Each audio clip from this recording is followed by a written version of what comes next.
Radio 98.2 YouTube চ্যানেলে ফিরে এসেছে আপনাদেরকে বইয়ের জগতে ফিরিয়ে নেওয়ার জন্য। Thursday the evil night episode 1। তো বেশি কথা না বলে সরাসরি চলে যাই ঘটনাতে। আজকের ঘটনাটি পাঠিয়েছেন আব্দুল শফিক ভাই। আব্দুল শফিক ভাই ঠিক যেভাবে লিখেছেন আমি ঠিক সেভাবেই পড়ার চেষ্টা করছি। আমার নাম আব্দুল শফিক। আমি একজন দুবাই প্রবাসী।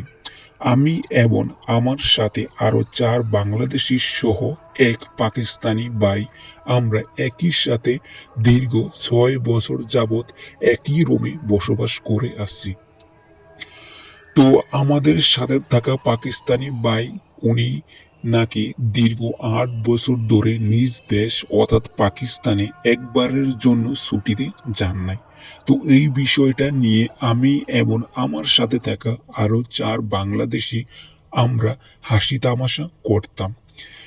তো এরকমই ভাবে একদিন আমরা হাসি তামাশা করতে করতে আমরা ঠিক করলাম যে উনি হয়তো প্রচন্ড কৃপণ, যার কারণে উনি নিজ দেশ অর্থাৎ পাকিস্তানে ছুটিতে যান না, বিমানের টিকেটের টাকা খরচ হবে বলে। তাই আমরা ঠিক করলাম আমরা 4 জন মিলে তাকে বিমানের টিকিট কিনে দিব যাতে সে নিজ দেশে ছুটিতে যেতে পারে। তো একদিন পাকিস্তানি ওই ভাই, যা তার নাম হলো নওয়াব আলী। তো আমরা একদিন নওয়াব আলী ভাইকে বললাম, নওয়াব আলী ভাই, আমরা 5 জন মিলে আপনাকে একটা বিমানের টিকিট কিনে দিচ্ছি, আপনি নিজ দেশে পাকিস্তানে যান এবং বিয়ে শাদী করেন। তো এটা শোনার পর উনি কিছুক্ষণ চুপ করে থাকেন এবং একটু পর একটু রাগান্বিত সুরে বলেন, ভাই, আমি আপনাদের থেকেও বেশি স্যালারি পাই। আমি চাইলে প্রতি বছরই আমার নিজ দেশে ছুটিতে যেতে পারি, কিন্তু আমি যাই না। এটা আমার একটি ব্যক্তিগত কারণ।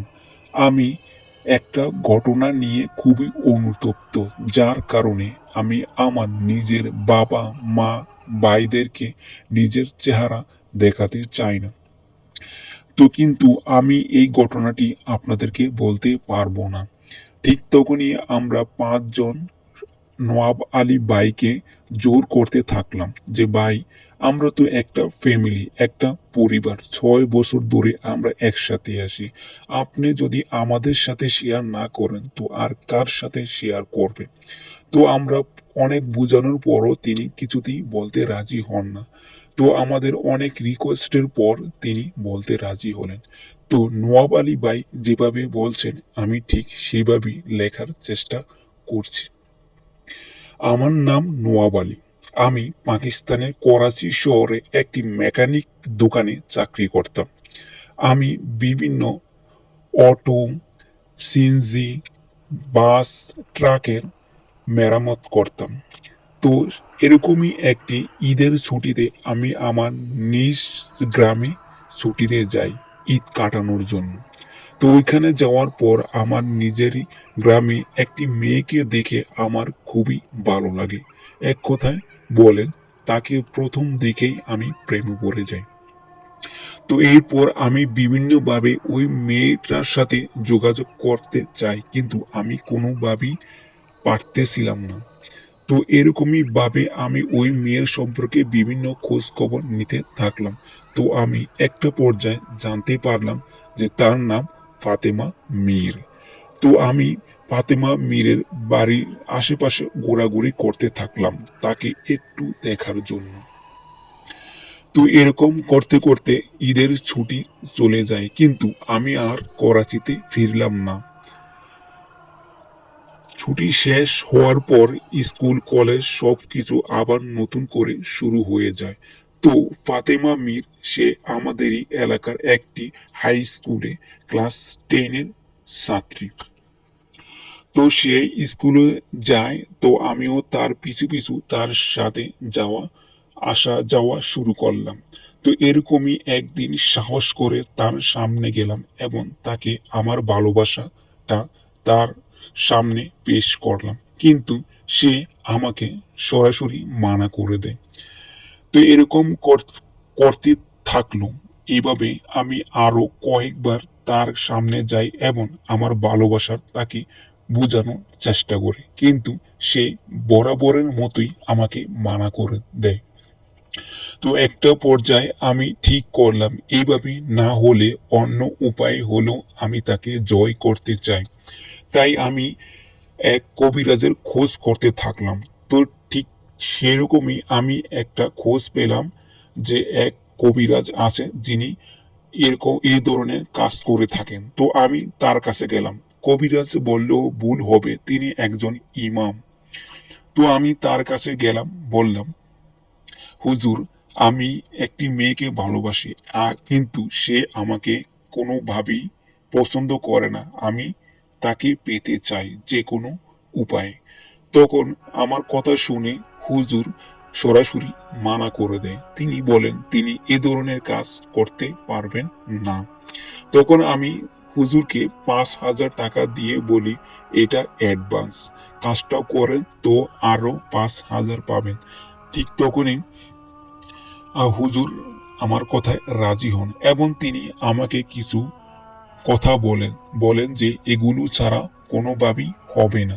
তখন তিনি বলেন যে ফাতেমা মীর তার পরিধান করে একটি কাপড়ের টুকরো এবং তার মাথার একটি চুল আনতে হবে আমাকে। তো আমি ফাতেমা মীরের চাচাতো বোন ছোট, তার বয়স আনুমানিক 7 কিংবা 8 হবে। তো আমি তার সাথে একটি ভালো সম্পর্ক তৈরি করলাম এবং তাকে বিভিন্ন জিনিস কিনে দিতাম, যার কারণে একটা সময় আমি তাকে বললাম যে তোমার বোন ফাতেমা মীর তার একটি কাপড়ের টুকরো কেটে আনতে হবে এবং একটি মাথার চুল নিয়ে আসতে হবে, তাহলে আমি তোমাকে অনেক অনেক গিফট ও চকলেট কিনে দিব। তো সে রাজি হয়ে যায়। তো আমি তাকে একটি ব্যালেট সাদৃশ্য একটি একটি জিনিস দিলাম, যেটা দিয়ে সে আমার বলার মতো একটি ওড়নার টুকরো এবং একটি চুল নিয়ে আসেন ফাতেমা মীরের আহ, ইয়ে থেকে, যেটা দিয়ে সে মাথা চুল আঁচড়ায় সেটা থেকে। তো নিয়ে আসার পর আমি সেটা হুজুরের কাছে নিয়ে যাওয়ার আগেই ওই পিচ্চি বাচ্চা অর্থাৎ চাচাতো বোন সে তার আম্মুকে গিয়ে এই বিষয়গুলো বলে দেয় এবং তার আম্মু ফাতেমা মীর এবং তার ফ্যামিলিকে এই কথাটা জানান। এরপর গ্রামে সালিশি ডাকা হয় এবং প্রমাণ থাকার কারণে সালিশিতে আমাকে জুতা পেটা করার নির্দেশ আসে এবং ফাতেমা মীরের আব্বু তার একটি জুতা খুলে আমাকে পেটাতে শুরু করেন। তো গ্রামের সকল মানুষের সামনে জুতা পেটা করার পর আমি লজ্জায় গ্রাম ত্যাগ করি এবং করাচিতে ফিরে আসি। এবং করাচিতে ফিরে আসার পর আমি মনে মনে ঠিক করি যে যাকে আমি কোনোদিন পাইনি তাকে আর কারো হইতেও দিব না। এরপর আমি একজন তান্ত্রিকের খোঁজ করতে থাকি। খোঁজ করতে করতে আমি এক ভয়ানক তান্ত্রিকের খোঁজ পাই এবং তিনি হলেন শিখ ধর্মাবলম্বী একজন তান্ত্রিক। তো যেই কথা সেই কাজ, আমি তার কাছে চলে যাই এবং তাকে বলি আমাকে যেভাবেই হোক আমার কাজটি করে দেন। তখন তিনি আমার কাজটি করতে অপারগতা জানান, বলেন আমি কাজটি করতে পারবো না। তখন আমি তাকে হাতে পায়ে ধরে আমি মিনতি করতে থাকি। তখন তিনি বলেন যে আমি তোমার কাজটি করে দেব, কিন্তু বিনিময়ে তোমাকেও আমাকে একটি কাজ করে দিতে হবে। তখন আমি বলি যে আমি সব করতে রাজি আছি। তখন তিনি বলেন যে আমি আমার এই আশ্রম অর্থাৎ তান্ত্রিকতার আড়ালে আমি স্মাগলিং করে থাকি। আমার একটি অনেক বড় 12,000 পিস ইয়াবার চালান আসবে, সেটিকে তোমাকে নিয়ে আসতে হবে। পুলিশের কাছে ধরা পড়া যাবে না, যদি পুলিশের কাছে ধরা পড়ো তাহলে আমি তোমাকে ছাড়বো না। তখন আমি প্রতিশোধের নেশায় বুঁদ হয়েছিলাম, তাই আমি তার প্রস্তাবে রাজি হয়ে যাই এবং কয়েকদিন পর তার ইয়াবার চ্যানেলটি আমি সহি সালামতে তার কাছে এনে দেই এবং তিনি অনেক খুশি হন এবং আমার কাজটি করতে রাজি হন এবং তিনি বলেন যে আমি তোমার কাজটি করে দেব এবং ওই মেয়ের উপর এমন একটি জিনকে আমি চালান করে দেব, সেটি হলো একটি হিন্দু জিন এবং সে এতটাই নির্লজ্জ, বেহায়া এবং ভয়ানক একটি জিন যে যাকে কেউ কোনোদিন তাড়াতে পারে না। সে হিন্দুদের শ্মশানে থাকে এবং লাশ পোড়া মাংস খায়। সে আগুনকেও ভয় পায় না। সে অত্যন্ত ভয়ানক। তবে সে কাজ করার বিনিময়ে সেও কিছু নিয়ে থাকে। তখন আমি এ বিষয়ে তেমন একটা মাথা ঘামালাম না। আমি বললাম যে আপনি আমার কাজটি করেন। তখন তিনি আমার কাজটি করার জন্য রাজি হন এবং তিনি বলেন তুমি চলে যাও, আজকে রাতেই আমি তার কি ওই মেয়ের ওপর আমার এই হিন্দু জিনটি আমি চালান করে দেব। তখন যেই কথা সেই কাজ। কয়েকদিন পর আমি খোঁজ পেলাম যে ফাতেমা মীর ভীষণভাবে অসুস্থ এবং সে আগে থেকে অনেক শুকিয়ে গেছে এবং তার চেহারা এবং সবকিছু তাকে কঙ্কালের মতো, মানুষের হাড় গোড়ের মতো অবস্থা হয়ে গেছে। তো এটা শুনে আমি অনেকটাই খুশি হই। আমি ভাবি যে যে আমার আমার কষ্ট এবার সফল, আমি করতে পেরেছি। তো এইভাবে ফাতেমা মীরের অবস্থা দিন দিন অনেক খারাপ হতে থাকে এবং তাকে বিভিন্ন ডাক্তারকে দেখানো হয়। তো তার রক্তবমি হয়, যা ডাক্তার কাছে নেওয়া হয় এবং ডাক্তার পরীক্ষা করে বলেন যে তার ক্যান্সার হয়েছে, ব্লাড ক্যান্সার, এবং লাস্ট স্টেজ সে আর বেশি দিন আমাদের মাঝে থাকবে না। তো কয়েক মাস পর সে মৃত্যুবরণ করে এবং আমি অনেকটা হাত ছেড়ে বাসি যে যাকে আমি পাই নাই তাকে আর কারো হতেও দেই নাই। এইটা ভেবে আমি মনে মনে অনেক খুশি হই এবং শান্তির ঘুম দিলাম। ঠিক তখনই মধ্যরাত্রে আমার স্বপ্নে ঠিক আমারই মতো দেখতে একজন আসেন এবং বলেন যে আমি তোমার কাজটি করে দিয়েছি, এবার তুমি আমাকে আমার জিনিসটা দাও। তখন আমি তাকে জিজ্ঞেস করলাম যে তুমি আমার থেকে কি চাও। তখন সে বলল আমি তোমার কাছ থেকে তোমার সব থেকে প্রিয় জিনিসটাই আমি তোমার থেকে চাই।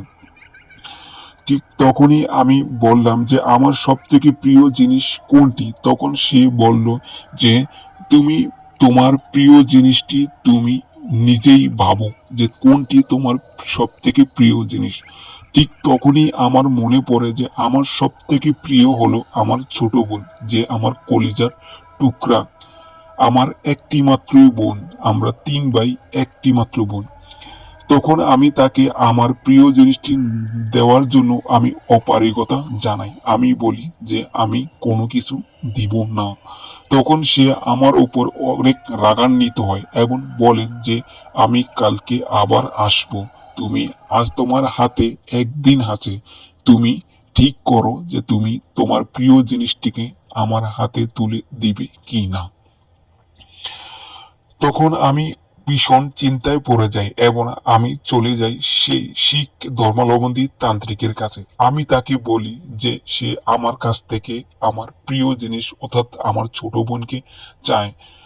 তখন সে বলে আমি তো তোমাকে আগেই বলেছি যে ও তোমার কাজটা করে দিবে, বিনিময়ে তোমার কাছ থেকে তোমার মূল্যবান একটি জিনিস সে নিয়ে যাবে। এখন কিছু করার নাই, তাকে এটা দিতেই হবে। তখন আমি বলি যে আমি পারবো না, যেভাবেই হোক আপনি কিছু একটা করুন। তখন ওই শিখ তান্ত্রিক বলেন যে আমার আর কিছু করার নাই, তুমি তাকে দিয়ে কাজ করিয়েছো এবং তার বিনিময়ে সে এটা নিয়েই ছাড়বে। তো ঘটনাক্রমে তার পরের দিন রাতে সে আবার আসে এবং বলে যে আমি কি ভাবলাম, আমি কি তাকে আমার প্রিয় জিনিসটা দিব কি না। তখন আমি তাকে বলি যে তুমি আমাকে নিয়ে নাও, তুমি আমাকে নিয়ে নাও, কিন্তু আমার ছোট বোনকে ছেড়ে দাও। তখন সে রাজি হয় না। সে বলে যে আমি তোমার কাজ করে দিয়েছি, এবার তুমি আমারটা করো। তোমার হাতে 3 দিন সময় আছে, আমি তোমাকে 3 দিন সময় দিলাম। এই 3 দিনে হয় তুমি তোমার প্রিয় জিনিসটাকে দিতে রাজি হও, নয়তো আমি একটার বদলে দুইটা নিয়ে যাব। তখন আমি আরো ভয় পেয়ে যাই। এরপর আমি 3 দিন ভাবতে শুরু করলাম। আমার শরীরের অবস্থা খুবই দুর্বল হয়ে যায়, আমি ঠিকমতো খেতেও পারছি না। আমি কি করব?